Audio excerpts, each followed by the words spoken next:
Olá, boa noite para todas, para todos. Sempre um prazer de reencontrar vocês.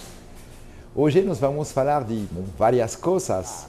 Então, para não perder nada, eu vou repetir um pouco do que nós falamos na slide anterior.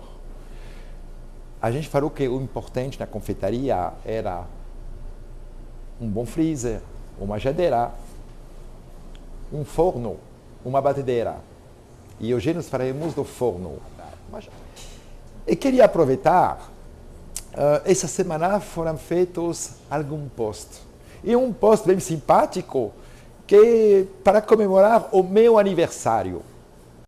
Então, para comemorar o meu aniversário, eu recebi muitos recados e agradeço a todo mundo, todos eles, todas elas. E da mesma forma que eu agradeço de novo quem está na linha assistindo. E não somente pessoas de São Paulo, onde me localizo agora, mas eu tenho um carinho especial para as pessoas dos outros estados. De saber que outros estados podem se importar com o que é a confeitaria, ter um interesse em ouvir um francês arranhando português. Mas é isso a ideia. Você quer ter acesso a muitas informações sem ter que sair da casa. Então, se você não pode vir como nós fazíamos os cursos presenciais, agora nós podemos ir até vocês. Tudo bom. Nós vamos começar a falar do forno. Nosso curso vai tratar de milfolhas, os vertentes milfolhas, só que para isso, durante nosso curso, nós vamos falar de massa folhada e do forno. Ciente que cada um de nós tem um forno diferente, ninguém tem o mesmo forno. E, honestamente, após 43 anos de profissão, eu não conheço ninguém que tenha um forno perfeito. Um forno sempre vai ser irregular.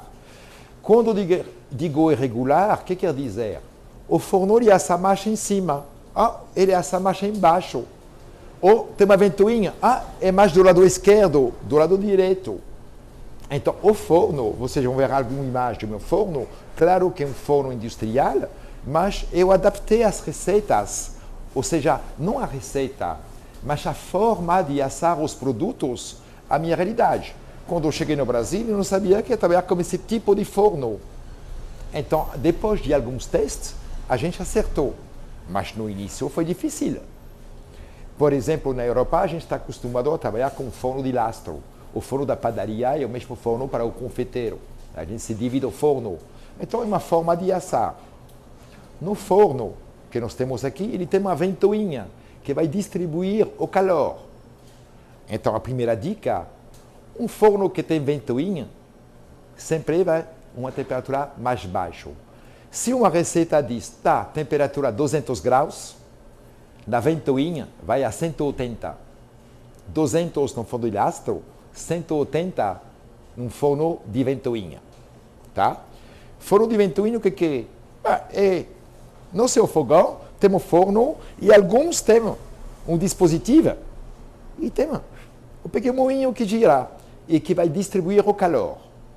Então, sempre tem uma diferença de 20 graus entre um forno estático, mesmo que não seja de lastro, pode ser um fogão e lá dentro não tem ventilação, mas não tem lastro. Você trabalha em cima das assadeiras.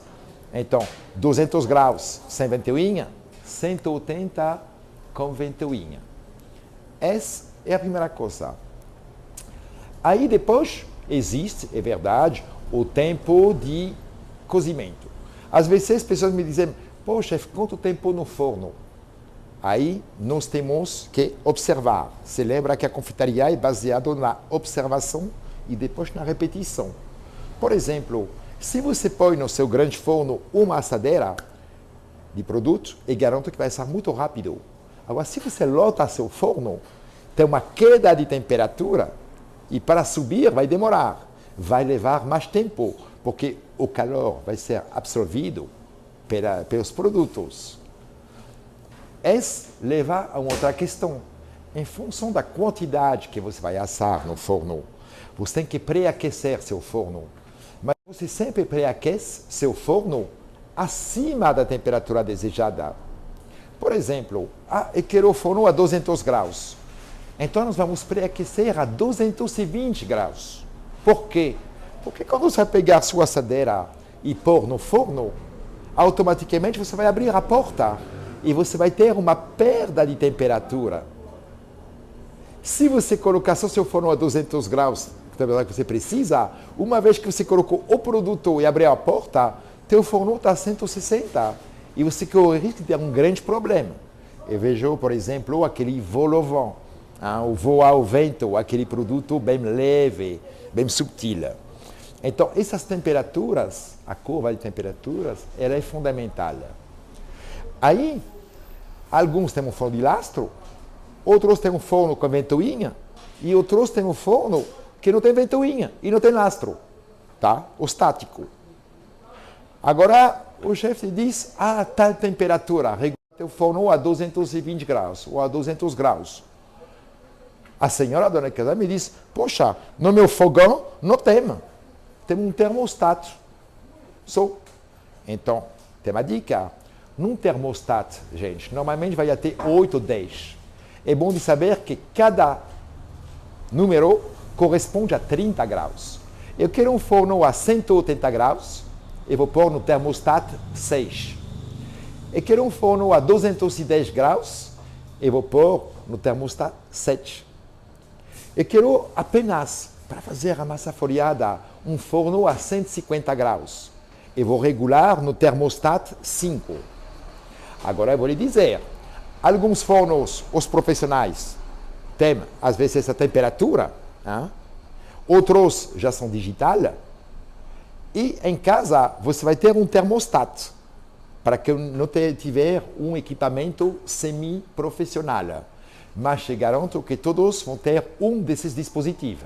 Não existe forno, a não ser o forno a lenha.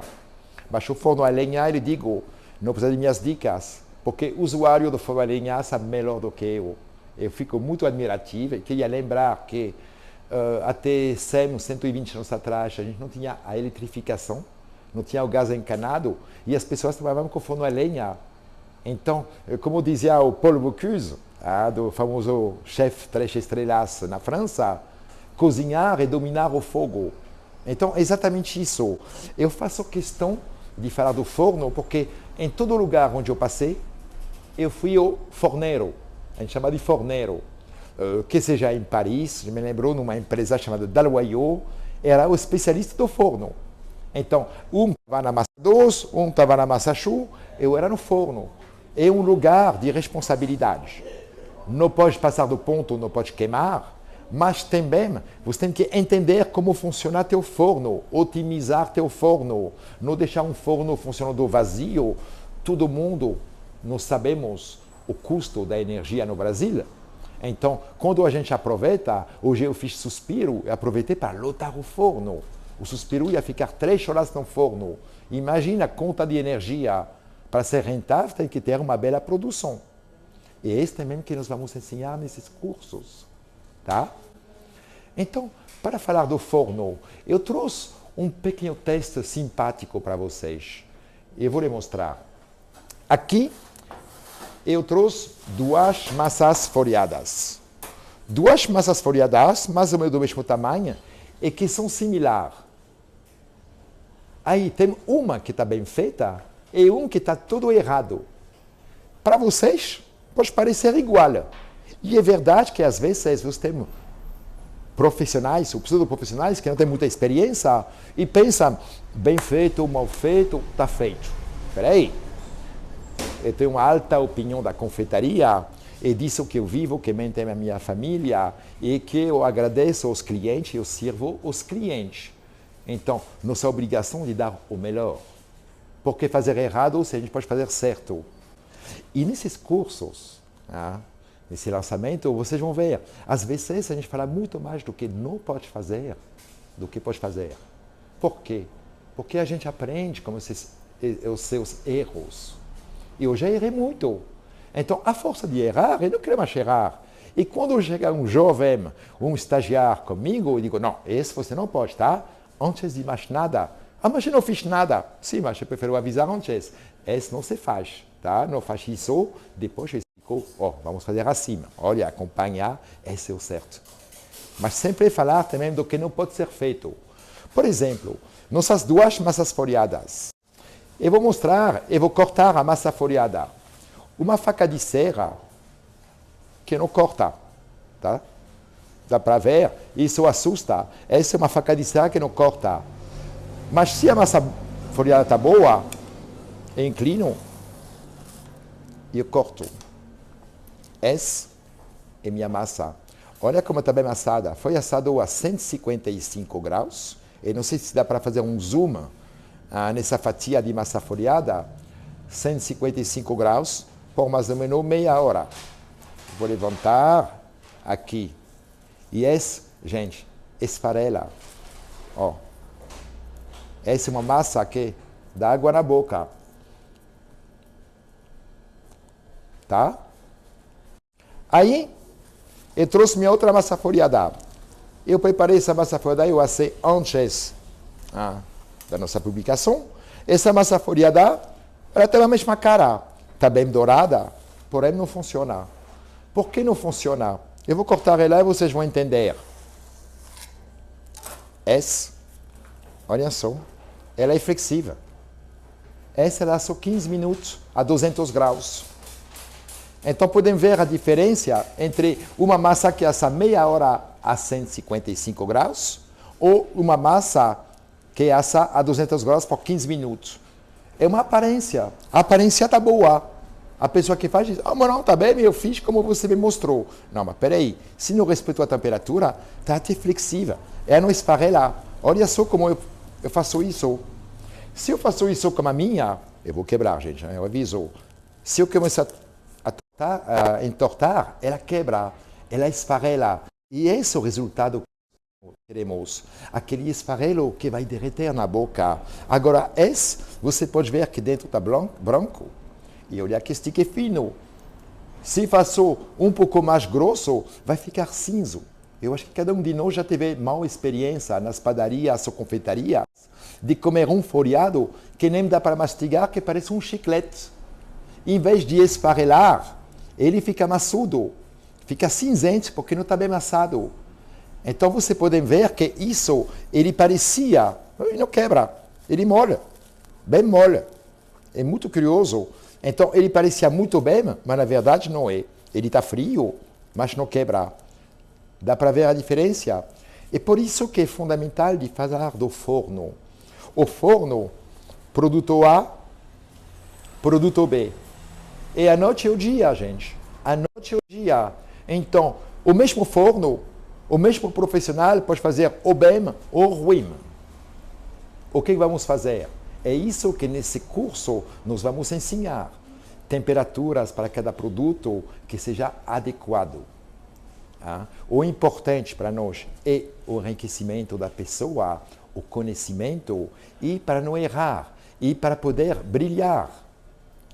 Muitas vezes tem gente que me diz, mas eu não faço. Inclusive, eu queria lembrar que, como essas receitas, vocês vão poder fazer sozinhos. Ou seja, não depender de um fornecedor. Eu sei que muita gente compra a massa folhada pronta. Tudo bem. Não quer dar o trabalho de fazer a massa folhada, compra pronta. Só que, quando você compra pronta, você compra de um fornecedor. Então, teu vizinho vai comprar do fornecedor. O outro também. Resultado no final, todo mundo vai ter o mesmo produto. Não é possível. Como esse curso, vocês vão poder ser independentes. Independente do fornecedor. Vocês vão poder realmente ter a sua marca registrada. Sabe aquela pata? Quando a gente diz, mas ele tem uma mão para isso. É isso que a gente propõe. Realmente a independência. A independência do fornecedor e a capacidade de inovar. Uma vez que você adquiriu a base, e esse que é o mais valioso, e sabe fazer, aí tudo vai ser mais fácil. Eu falo, mas daqui a pouco eu vou querer ouvir vocês também. Então, eu queria saber, nós falamos do forno e nos veremos mais para frente, claro, porque para mim não tem problema de repetir essas coisas. Tá? Agora, eu queria dar a palavra a vocês. Eu falo muito, eu sou um pouco veemente às vezes. Quem me conhece sabe, eu sou apaixonado do que eu faço. se se lembra, há 43 anos que sou confeiteiro. Então, para a senhora que me desejou meus felizes 50 anos, fiquei feliz. Mas eu posso falar que o trabalho escravo não existe, não comecei há 7 anos na França, não. Comecei um pouco mais tarde. E queria aguardar para saber das dúvidas e perguntas que vocês querem fazer para mim. Chefe, a Lígia falou. Meu forno não tem ventoinha. Consigo usar meu forno de uso doméstico para fazer esses doces? Claro, claro, Lígia. Então, Lígia, que teu forno não tenha ventoinha, não tem problema. Eu te falei que um forno de lastro não tem ventoinha e funciona muito bem. Um outro forno sem ventoinha, ele vai funcionar. Somente vai levar um pouco mais de tempo. Por ser um forno dito estático, a repartição do calor demora um pouco. Então você tem que deixar talvez um pouquinho mais no forno para poder assar, ter esse resultado, que a massa folhada esfarela. Se eu pego aqui, não dá. Meu Deus, está duro. Está duro e está meio cru aí no meio. Está branco, não vai ser digesto, tá? Pois não? A Elo falou, chefe, como fazer para saber que o forno chegou na temperatura ideal, só que com um termômetro mesmo? Se sim, tem algum modelo específico para essa finalidade? Não. Todo forno, se não tiver o digital ou o termômetro integrado, ele vai ter um termostato. Duvido que seu fogão não tem termostato, porque até o meu em casa tem um termostato, não tem temperatura. Às vezes, o que eles têm nos fornos é uma graduação. Você tem um botão que gira, ele coloca 150, 200, 250. Então você gira, você pré-aquece um pouco acima da temperatura desejada, mas cada fogão vai ter uma temperatura. O Léo perguntou, existe diferença entre um forno elétrico e um forno a gás? Sim. Existe uma grande diferença. Um forno elétrico, a tendência vai ser de dessecar um pouco mais os produtos. E que é perfeito para a massa folhada. Agora, não é tão bom para as bombinhas, a massa choux. Tem que entender que cada um tem seus prós e seus contras. Aqui, por exemplo, quando eu falei de adaptação, Léo, eu tive que me adaptar a fazer macarrão num forno ventilado, um forno com ventoinha. Não é fácil. E tem um dispositivo que pode parar a ventoinha num certo momento, mas esse foi um desafio. Às vezes, uma massa choux vai ser melhor num forno de lastro, vai ficar mais úmido, mais macia a massa e não vai ressecar tanto como num forno elétrico. Agora tem outra questão que é importante, e a questão econômica. O meu, ele é mix. Por que ele é mix? Porque é um forno a gás que eu uso. Eu tenho gás de rua encanado, eu uso forno a gás. Só que tem uma ventoinha, e a ventoinha é elétrica. Então, é um conjunto dos dois, um mix.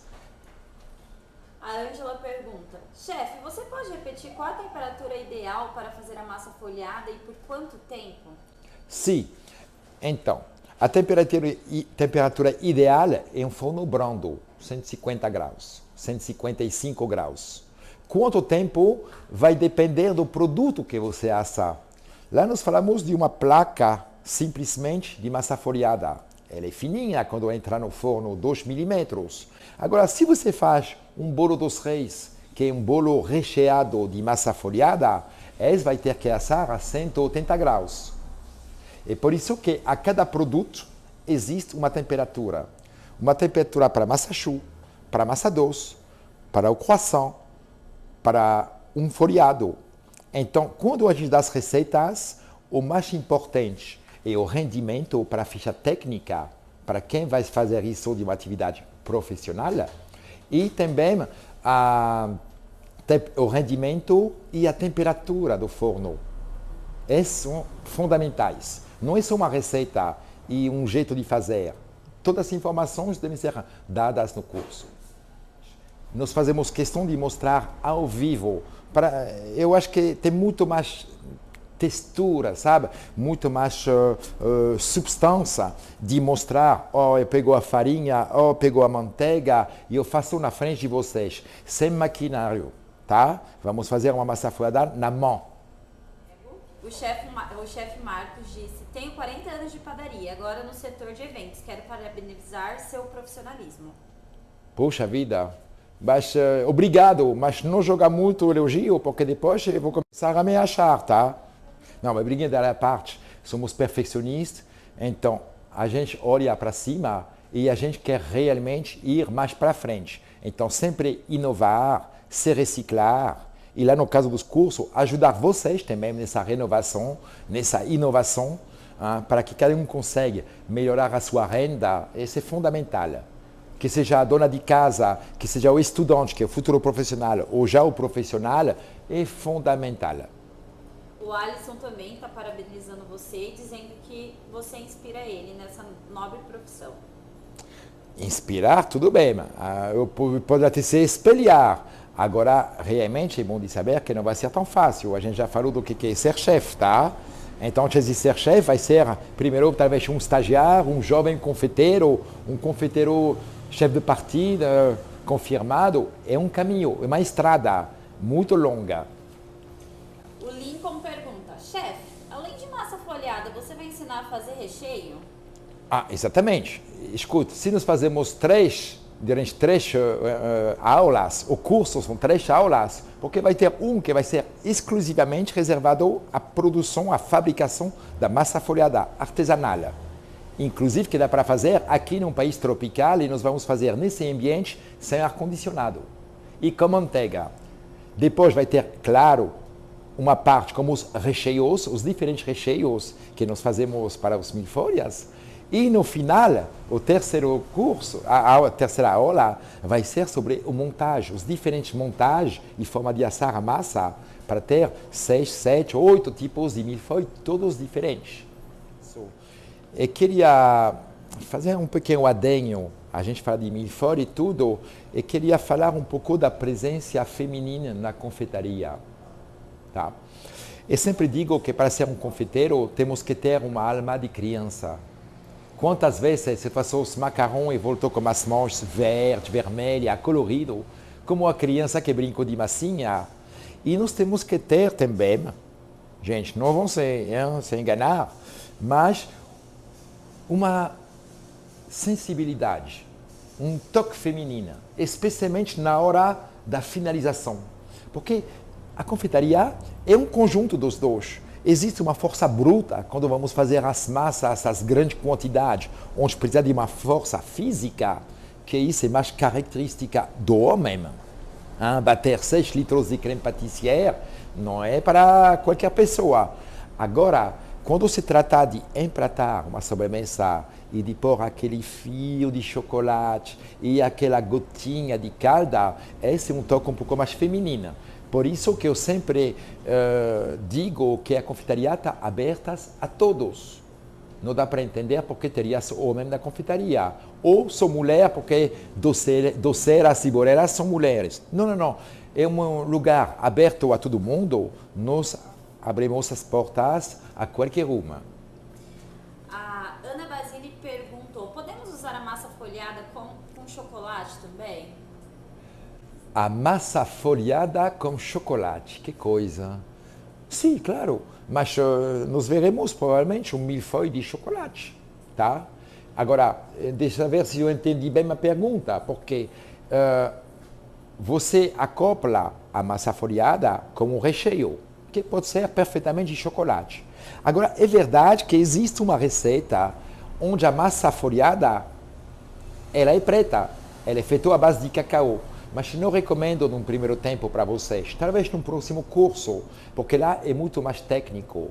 O cacau dando muita elasticidade na massa é um pouco mais técnico e mais difícil de ver quando a massa está no ponto. Mas existe massa folhada ao chocolate, existe sim. A Luísa perguntou: eu vi num post que dá para fazer tudo com ingredientes que se encontram no Brasil, e dá mesmo? Sim, completamente. Agora, por exemplo, os ingredientes, a confeitaria, vocês sabem, a gente já falou disso a gente não trabalha como abridor de lata. Então, nossos insumos são frescos. A base, farinha de trigo, açúcar, ovos, leite, creme de leite.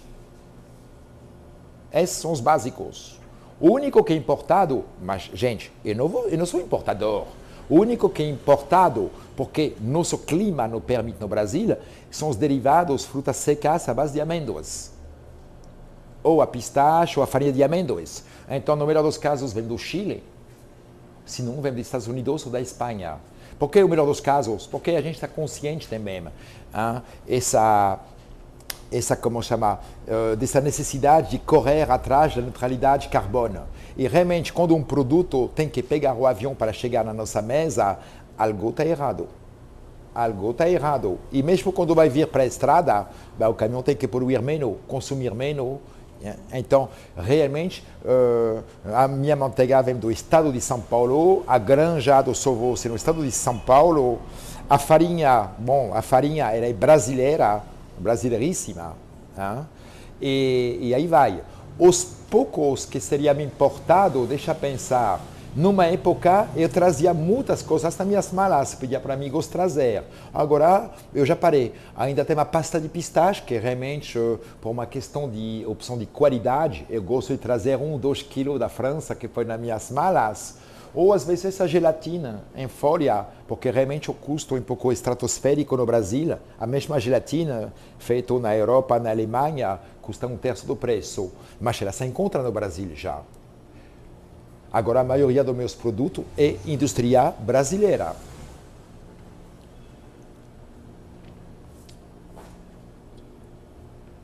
Tá.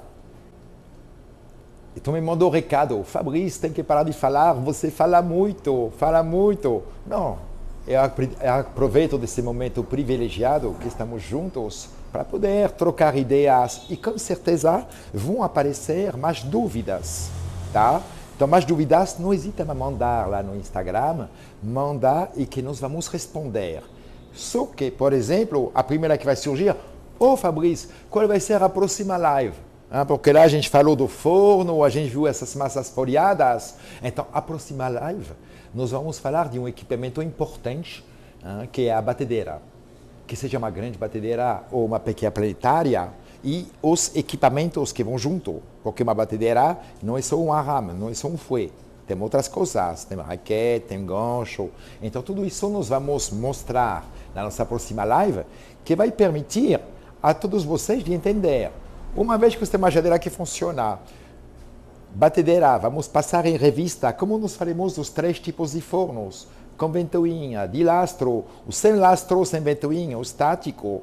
Então, nós vamos fazer a mesma coisa com batedeira, porque a partir do momento que a gente posa assim essas bases, aí nós vamos poder evoluir. A gente não quer que as pessoas, às vezes, comprem um curso e, de repente, vão começar a improvisar. Não é o caminho. O caminho é sempre ter uma fundação bem sólida, tá? E aí vamos crescer para nosso edifício pessoal. Senão vai virar a casa dos 3 porquinhos. O primeiro sopro de vento voa tudo, tá? A gente só quer realmente gerar uma expectativa, uma mudança de vida, uma renovação, uma independência. São realmente palavras-chave que a gente tem que ter sempre em mente. Não é só fazer uma receita para comer um bolo, é muito mais amplo do que isso. Tá bom? Eu acho que falei muito hoje, então eu agradeço a todos vocês, homem, mulher, criança, talvez tem menor de idade assistindo. Eu desejo uma boa semana e a bientôt. Sejam felizes.